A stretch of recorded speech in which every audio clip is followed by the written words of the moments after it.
Guys, তো আজকে আমরা আবির বানাবো। চলো দেখি।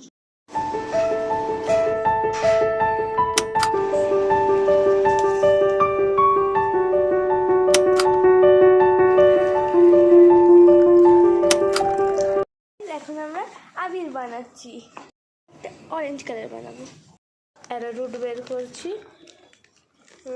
2.5 কাপ করে, টোটাল 2.5 কাপ বের করে নিয়েছি। অরেঞ্জ কালারটাকে দিয়ে এটা একসাথে মিক্স করব, এটাকে ছড়িয়ে নেব, তার উপর থেকে ওই অরেঞ্জ কালারটা দিয়ে দেব।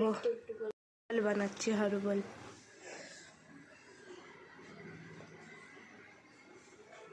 আস্তে আস্তে দিয়ে দেব, মেখে নেবে।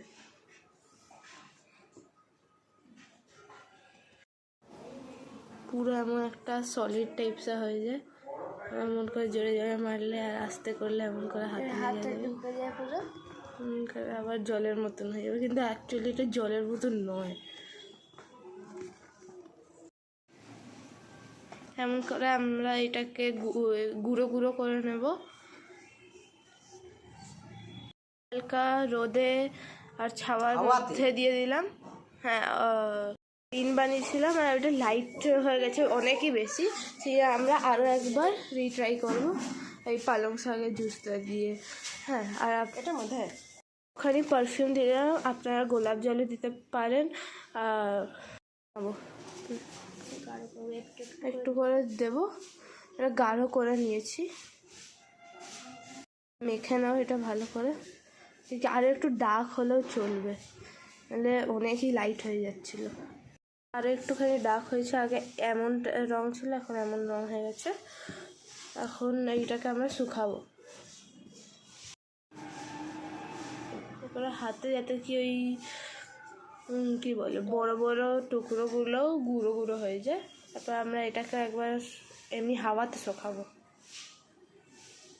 এখন এই দুটোকেই পুরো পুরো বিছিয়ে নিয়ে শুকাতে দিচ্ছি হাওয়াতে, নাহলে আমরা যদি রোদ্দুরে শুকাতে দিই তাহলে পুরো ফেড হয়ে যাচ্ছে কালারটা, তার জন্যই আমরা এখন ছাওয়াতে শুকাচ্ছি। ছাওয়াতেই শুকাবেন, নাহলে আপনাদের আবিরের রঙটাও ফেড করে যাবে। আমরা এর মধ্যে দিয়ে এটাকে ভালো করে চেলে নিয়ে এই ডেলাগুলো ভালো করে ভেঙে নিতে হবে। এগুলো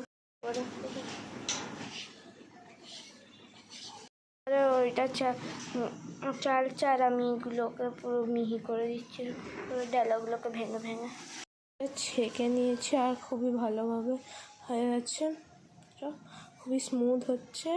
আরও আমরা অনেক কটাই বানিয়েছি, সেগুলো আপনাকে দেখাবো। তো আমরা এতগুলো রং বানিয়েছি, গ্রিন, ব্লু, ইয়েলো, পিঙ্ক আর অরেঞ্জ। হ্যাঁ, আর এই হোমমেড আবিরটা দিয়ে হোলি খেলবো। তো bye, see you later, like, share and subscribe.